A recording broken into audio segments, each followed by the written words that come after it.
Okay, so without further ado, let's start with your questions. Streaming bandwidth is provided by Worship Channels. Visit them online at worshipchannels.com. Live streaming made simple. So this week I have quite a few questions. Most of these are derived from the Church Tech community on Google+, where I spend at least a chunk of my time. And you're welcome to come over and join me. It's not my community, but it's one that I spend a lot of time on. And of course, my dog is barking. It happens. Okay, so first question from Yancey Gunhammer. Setting up a conference room for streaming video. Any suggestions? They want higher audio. Setup is about 28 foot by 40 foot room. They want ceiling mounted mics, estimate 9 to 10 on a drop ceiling, and 3 cameras with a TriCaster mixing board and Mac compatible. Have a small network cabinet to set some equipment. About U8 available.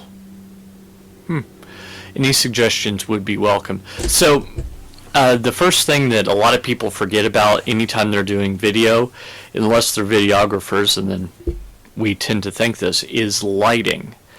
Lighting really matters, and in a room with a drop ceiling, I've been in a lot of those where they have overhead lighting, and the problem with overhead lighting is because of how well a camera can see, overhead lighting tends to cause the person's eyes to look kind of like raccoon eyes.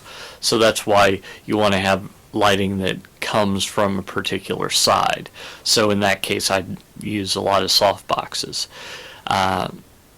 And I'd also make sure that I didn't have fluorescent lights that tend to either buzz, messing with the audio, or cause flicker, messing with the video. So those are a couple of things that I would look for. I didn't tell, turns out that this room, when I mentioned that, she said it has tons of natural lighting, so she might be okay. But I think one thing that I would also say is I would also caution, well, there's a couple of things. First off, she said she was going to use a TriCaster, and she also said Mac compatible. Well, a TriCaster is an all-in-one box. It's both a switcher and a streaming encoder, so I'm not totally sure in what way it would be Mac compatible. That's something that I need to discuss. The other thing is, if there's a lot of natural light, you might actually have too much in some spots. So I think I would plan for some diffusion to diffuse the light so that you don't get harsh shadows, or a line where the sunlight comes in and it just stops, and it could be very difficult in that case. Whereas if you have some sort of scrim or some sort of diffusion panel over the windows, that could make the light softer and get rid of a lot of harsh shadows that our friend the sun can cause. So let's continue on. Jeremy Smith, who started the group, asks, well, I'm going to sum up because it's like 3 paragraphs, but basically he's doing social media for a conference coming up, and he wanted to know any tips. And the 2 things that popped into my head were, first off, put the hashtag everywhere.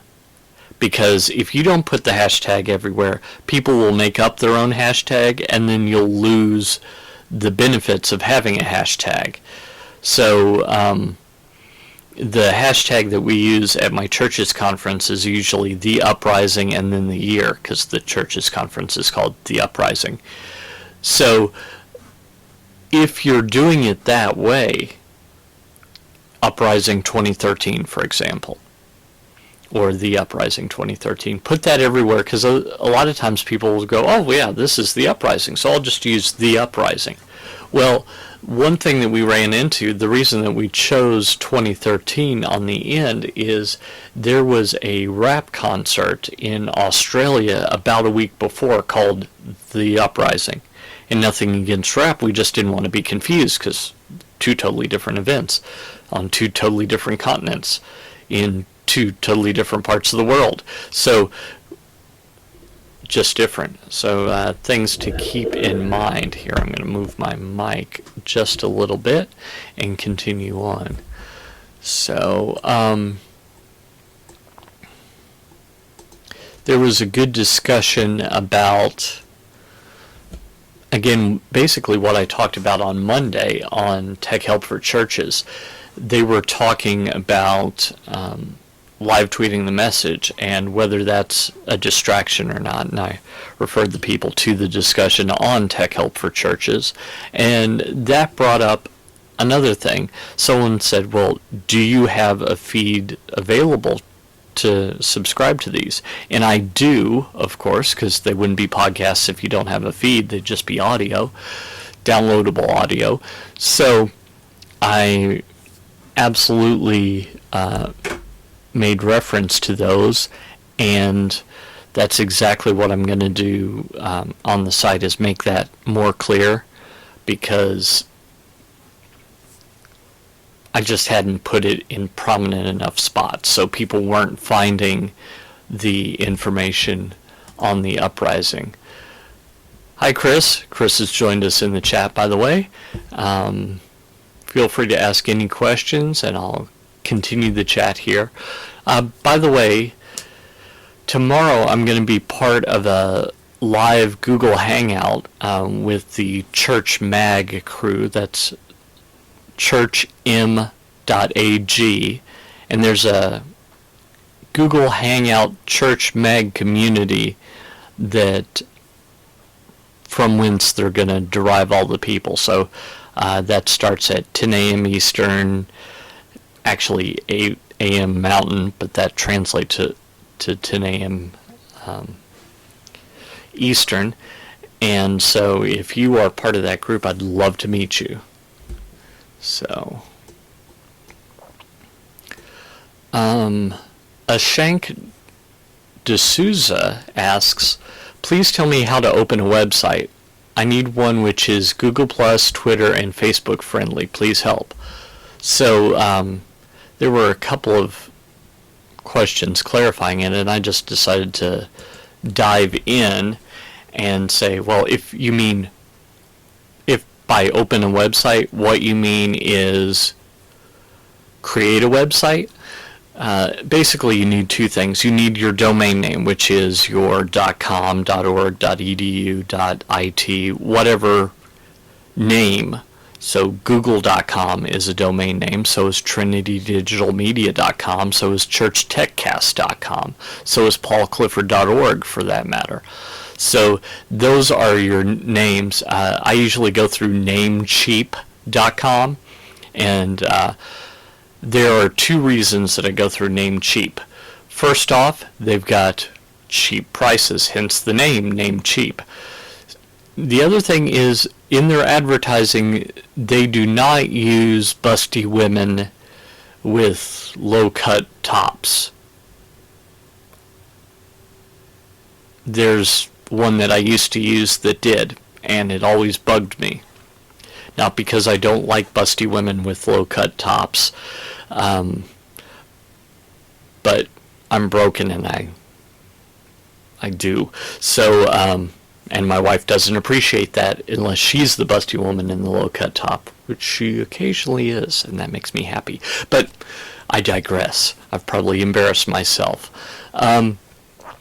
So Namecheap.com is a good place to get a domain name. Their .com is around $10 a year, so about $1 a month, maybe a hair less, but after taxes and fees and stuff, it's about $12, to be honest.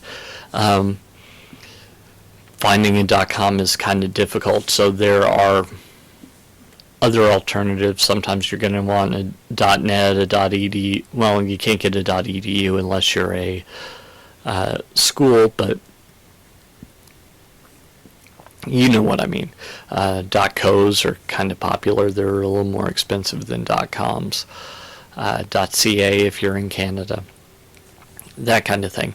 So anyway, you need a domain name. You also need web hosting. And what web hosting is there are companies that have a direct access to the internet, and they have several computers that stay on 24 hours a day, 7 days a week, 365 days a year, and their purpose is to house your website. So basically, you rent space from these companies on these computers. You usually start off with what's called shared hosting, and that's for sites that don't get a ton of traffic, and so that's why it's a good place to start. It's also much less expensive. So there will be several websites on a single computer, if you want to think of it that way, and as a result it's less expensive. Now a lot of times they'll say that it's unlimited bandwidth or unlimited storage. That's not exactly true, because of course there are physical limits, but also if you with your site by itself are taking up the vast majority of the resources, and then other sites just can't be used, they're going to talk to you about that. If you're lucky, they will shut you down or throttle you. If you're unlucky, they will charge you extra. So keep that in mind. That's also why I don't recommend using your web host as your media host for podcasting. But that's an aside. So beyond that, you can use something like Wix or Webs or let me think here, WordPress.com to host your site. They'll all do it for free, but you're paying somehow. In the case of Wix and Webs, you pay with ads. In the case of WordPress.com, you pay with lack of flexibility. So their business model is, we'll give you a website for free, and then for more money, you'll need to pay more money in order to get basically all the stuff you actually need, like the ability to change how your site looks beyond just a basic level, things like that. Typically what I recommend to people is to use WordPress, which is what I use personally. It's got a huge community backing it. It's free, and more sites use WordPress than any other back-end software. And what WordPress enables you to do too is separate the content from the design. So I could change the design of my website 3 times an hour, every day for a year. It'll get very tiring, but I could do it theoretically, and the content on the site could stay the same. And adding new content is only marginally more difficult than writing a Microsoft Word document. So that's something for you to consider if you're thinking about starting a website. Now that has nothing to do with search engine optimization, ranking, any of that stuff. That's something totally different. But if you're just going for getting a website, you need a name and you need a place for the website to live. Bare minimum. Okay. So let's see here if there are any other questions here.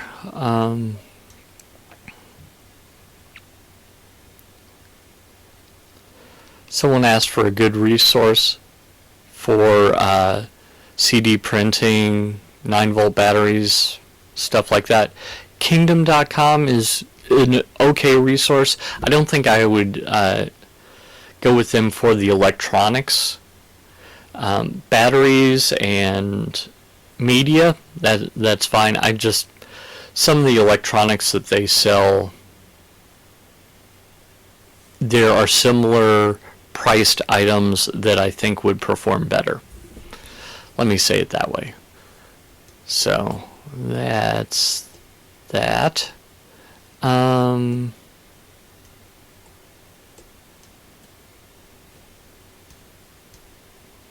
Someone did ask about putting a PDF bulletin on their website in WordPress, and I recommend against doing that. And the reason why I recommend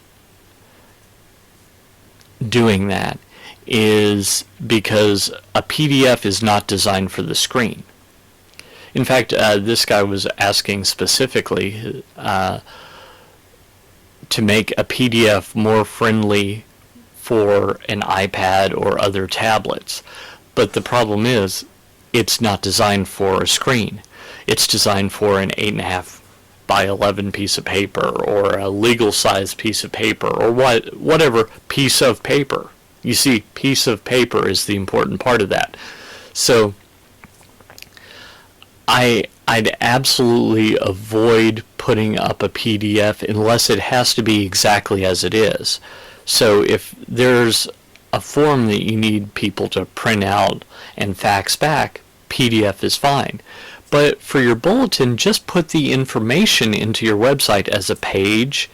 If you're using WordPress, which he is, pages are outside of the reverse. I've just blanked on what we call it. Pages are outside of the date ordered. Reverse chronological is what it's normally called. The reverse chronological ordering of posts in a WordPress document, because WordPress was designed for blogging. Well, they also have these things called pages, which don't disappear over time. You can have a page that you wrote day one and it can stay prominent on your website for 10 years. Whereas the post that you also wrote on day one is going to get buried by other posts over time.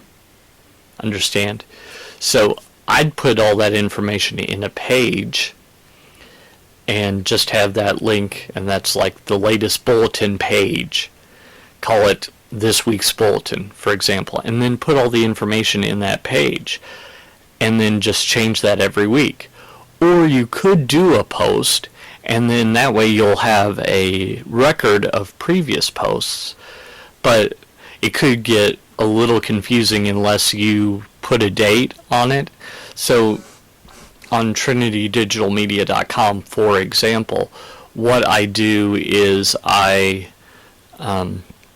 have a weekly post that goes up. I've got one going up tomorrow, in fact, that talks about the subjects that we're going to be talking about next week on ChurchTechCast.com. So as a result, I make sure that I label that clearly, next week on ChurchTechCast.com, or ChurchTechCast.com shows for the week ending July 19th, which would be next week as I'm recording this. So that's something else that you can absolutely do.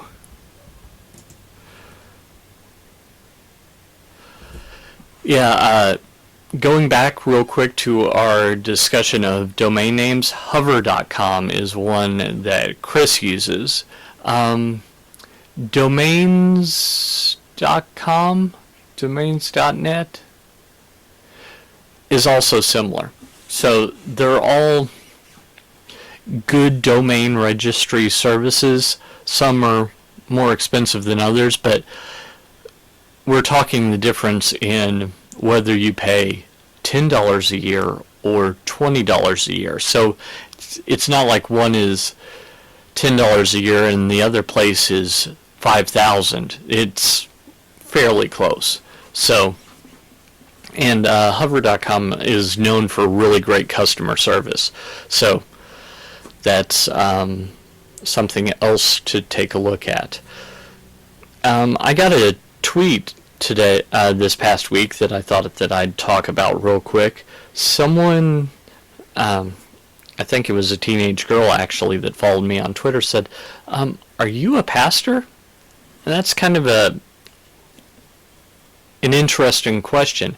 I am not, nor have I ever been a pastor. I have worked for churches on a couple of occasions, and I'm a very involved volunteer at my church right now. But I have a Master's of Divinity degree, which is a seminary degree that a pastor would get. In fact, before I picked up Church Tech, I thought that I was going to be a pastor, but the whole thing was it didn't exactly suit me right, and I didn't get that until I started doing Church Tech, and I'm like, oh, this is what suits me right. Why didn't I think of that? So that's absolutely the correct answer.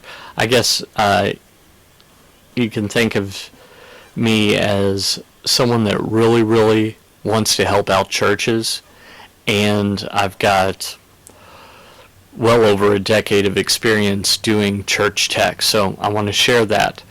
You see, I'm in the unique position that when I started going to my church, we had a couple of hundred people, and now we have 4,300 and 2 campuses. So I've seen growth in our church from, we have a projector, we lower the screen once per service, we show a video clip, most services but not all, and then we raise it up and turn off the projector. So it's used like 3 minutes a service during one service. So basically 3 minutes a week we use this bad boy, except for Wednesday nights when they did lyrics. All the way to today where we've got 3 screens. One of them I believe is about 40 feet tall. We do full-time iMag, image magnification. We have a satellite campus, and we have an online campus. And the online campus does have some unique content over what the satellite campus has and over what the main campus has. So basically, for each Sunday service, there are 3 concurrent services going on at the same time that are slightly different from each other. The Saturday night service, there are 2 concurrent services because the satellite campus doesn't do the Saturday evening service yet. So those are basically what we do on a week in, week out basis at my church, and so I was there every step of the way, and I'm happy to help churches get to each of those stepping stones on their way to growing more and reaching more people. So, yes, Chris, you have a question?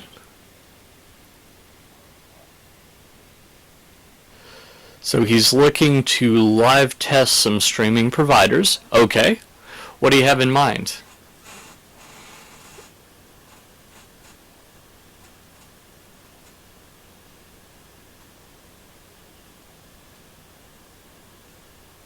Okay. He's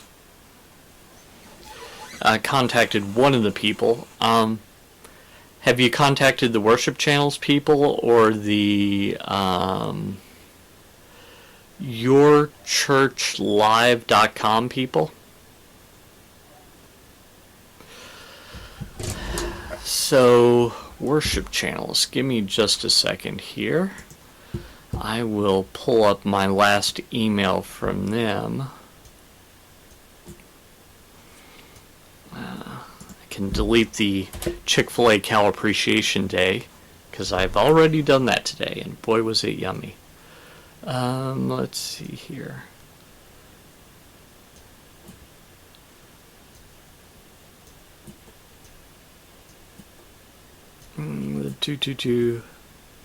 Sean at Worship Channels is who you'd want to talk to. SHAWN. He's Sean West. I think he's one of the partners there. And his email is Shawn, SHAWN, at worshipchannels.com. So, and let me find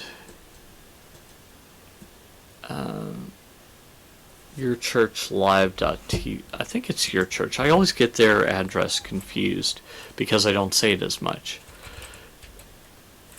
I think it's yourchurchlive.tv. It might be mychurchlive.tv. It's one of those two. Nope, not Your Church.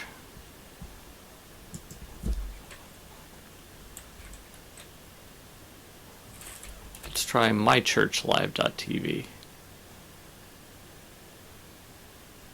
Yeah, that's it. It's mychurchlive.tv. And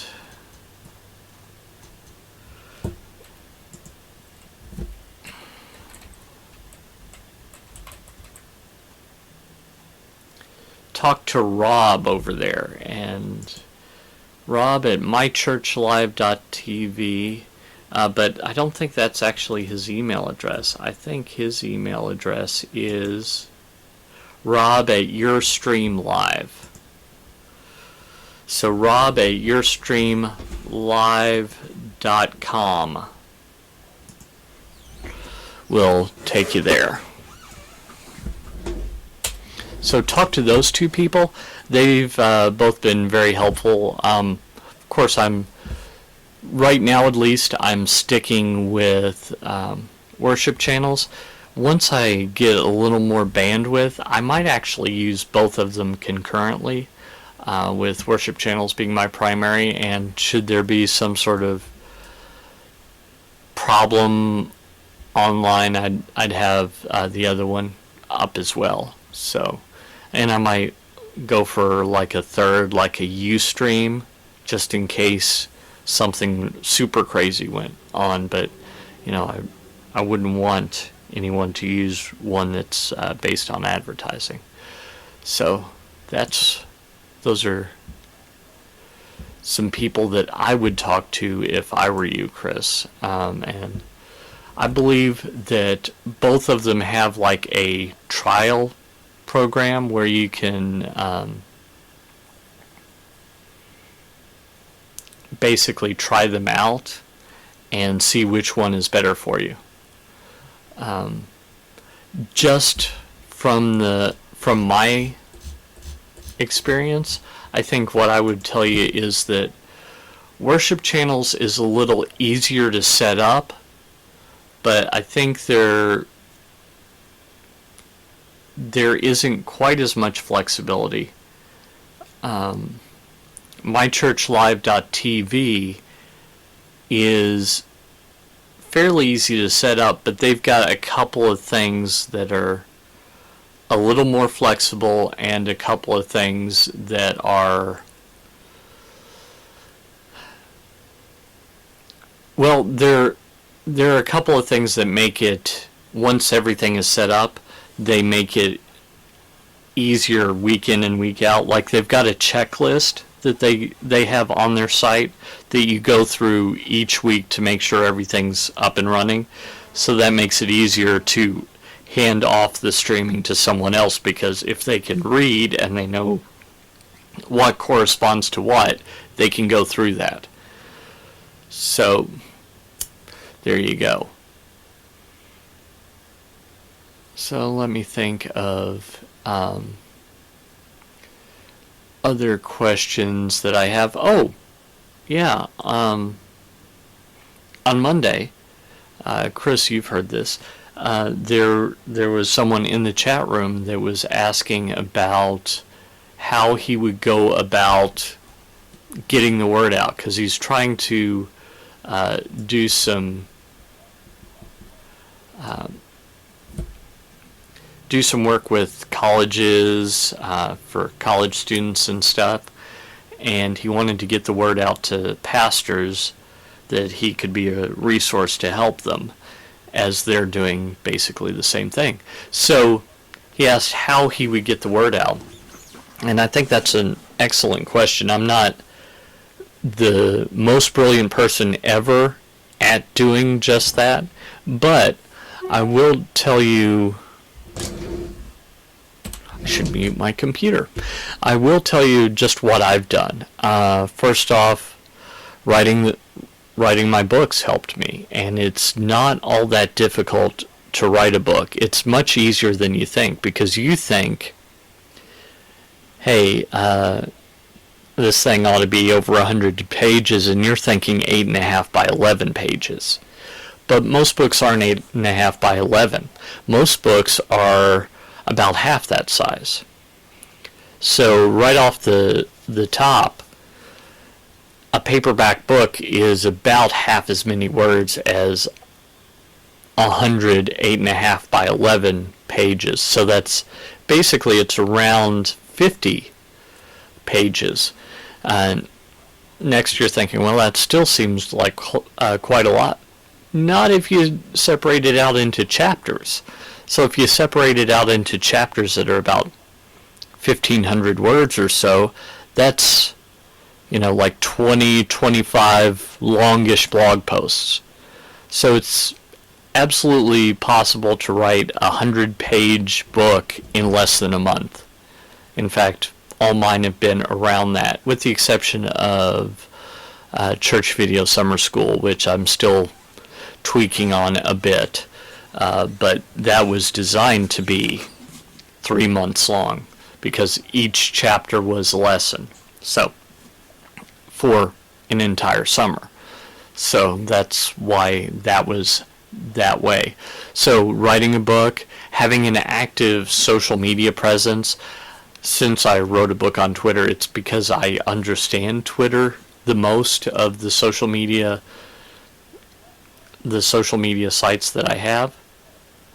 But that is just me. I think that, at least in my perspective, it seems that Facebook is all about the people you know already, and that's not as good for getting the word out. Now, if you've got an advertising budget, you can advertise to specific people, but I don't. I'm poor. So I'm having trouble with Facebook getting the word out.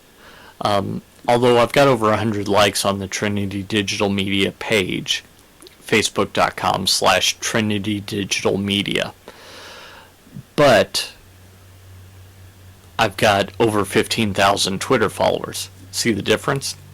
Now, when it comes to Google Plus, I think that Google Plus is, again, it's kind of a hybrid of the two. You've got the ability to have more words, and so that's helpful.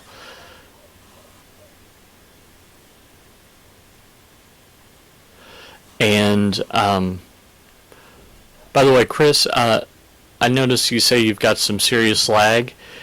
Is the audio and video synced up, or is it just that it's a long time after you type something before I acknowledge it? Because I see that you said that you've got some serious lag and you've not talked to your church live. So, I guess, so social media is something. In the internet marketing world, they say that the money is in the list. I think that being known is in your email list. So work hard to grow an email list, because you can email people using MailChimp, Constant Contact, a few others. And those services do cost some money, but you're less likely to be tagged as spam than if you copied your entire list, pasted it into your email provider window in the blind carbon copy segment, and just hit send yourself. Then to get the word out beyond that, I think I'd run some contests that encourage people to retweet or spread the word or whatever. And I guess I would do some media. I'd do some videos on YouTube, some live streaming if you can. Just keep plodding every day and don't give up. Because when you give up, that's when all your forward momentum stops. So you build momentum slowly, but there comes a time, just like climbing up a hill in a bicycle, you can get to a point where you crest at the top and then it's easy as you go down the other side of the hill. So that's kind of what I've noticed. I'm still not at the it's easy, but I occasionally get like little bumps of easy, right? So someone will contact me and say, hey, we want to support you with streaming. Yes, that's good. Someone else says, hey, I'll buy a banner on your site. Yes, that's good. And I still have plenty of banners that can go, and plenty of advertising space, and plenty of room to make more money. And not that this is about money, but I would like to feed my children. So I would like to break even over having a traditional job, because I want my job to be me being a resource for all you guys and gals out in the out all over the world that are trying to change lives and eternities. That really matters to me. Okay, so anything else? Let's see here. Seems like I did have another question or two.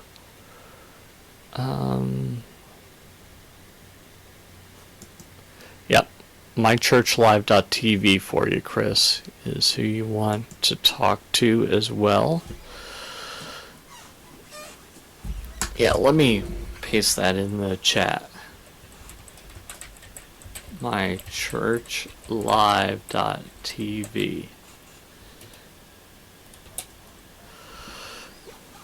is that link. So there you go. I'd love to replace this chair or figure out where it's squeaking so I can oil it as well.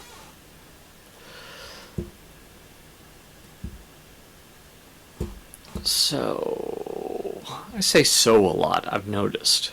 But then again, when you basically have your own television station, you probably notice some stuff about yourself that you may or may not like. I'm just excited that I get this opportunity to share with everyone out there in the internet and help you, because that's really all I want to do, is be a help, be a resource. So if you'd like to help me, feel free to head over to trinitydigitalmedia.com and sign up for July's contest. Yes, there is a July contest, just like there was a June contest. Most of the prizes are the same, including 3 months of free streaming from worshipchannels.com, but also, and all my books and stuff. But we've also got free software, which is the grand prize, free software and training for worshipmediacreator.com. So that's some cool stuff. And so I'd love you to go there at trinitydigitalmedia.com. If you find what I'm doing helpful, I'm hopefully going to put this on YouTube.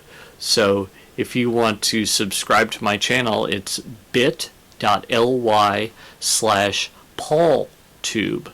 That's bit.ly/PAULTUBE, all lowercase. And that will take you to my YouTube channel, and you can subscribe there. Also, while you're on trinitydigitalmedia.com, if you're planning on buying anything from Amazon, I've got an Amazon link on the right side. So on all the pages except for the live page and the first page. So any of the blog pages have that. And just do me a favor, click on that before you buy something at Amazon, and I'll get a little bit of money back, and it costs you nothing extra. So especially if you're buying something big, feel free to do that. Occasionally I'll get a note that someone bought a movie or something like that, and that's great. It all helps. I also have a donate link, so if you feel so inclined, no pressure, but every bit helps. And if you have a church or ministry organization that would like to help sponsor trinitydigitalmedia.com or ChurchTechCast.com, I also have available ad banners or advertising space on these shows, so feel free to join us that way. So if there are no other questions from the chat room, I guess I'll stop this, and I've got a daughter to pick up before too long, and another one that all she wants for Christmas is her 2 front teeth. She lost her second incisor today, so that is some fun stuff here at the Clifford household. And I'm happy to say that I'm getting a little bit, just a little bit of traction in doing this. So given that I have some advertising, feel free, if you're so inclined, if you're looking for web hosting or design or anything like that whatsoever, then there is a banner over at trinitydigitalmedia.com on all the sites, including the live site. Click on that and sign up for their 2 free gifts. It could be they're the right company for you, and it maybe not, I don't know. But I think that I really appreciate anyone that would go to the trouble of advertising on the site. So apparently Chris is synced, but he is well behind in time. It is, let's see here. So I'm glad that the audio and video are synced. That's always a concern in my mind, but so, okay. I was talking all about that stuff a few minutes ago. I'll just go ahead and ask him in the chat if there are any more questions, and if they're not, I will go ahead and shut down the feed for this week and all. By the way, join us next week. Let me bring up what we're going to be talking about next week, and we'll tease that.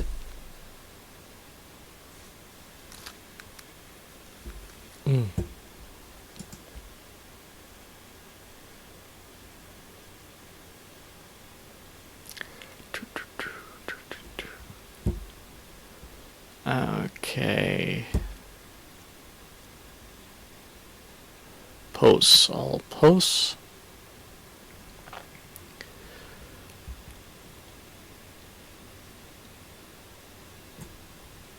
Let's see, scheduled posts.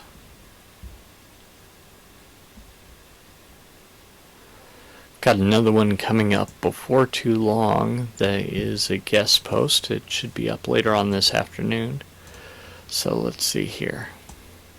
Okay, Monday on Church Tech, Tech Help for Churches on Monday at 11 a.m. Eastern, 8 a.m. Pacific. Why I don't trust Twitter, Facebook, or Google, and lessons the church can learn from that. On Creating Church, Tuesday at 2 p.m. Eastern, we're going to be talking all about drama. And then, no, I'm not talking about how churches can be dramatic in people arguing about things. This is actually, plays and stuff like that. Next on Eternity Changers, Wednesday at 11, I'm going to talk about the power of numerical goals. And on Technobabble next Thursday, I hope to be able to talk about Wirecast for church streaming. And again, next Friday at 2 p.m. Eastern, I'll take more of your questions. Email those to paul@trinitydigitalmedia.com. That's Paul at TRINITYDIGITALMEDIA.com.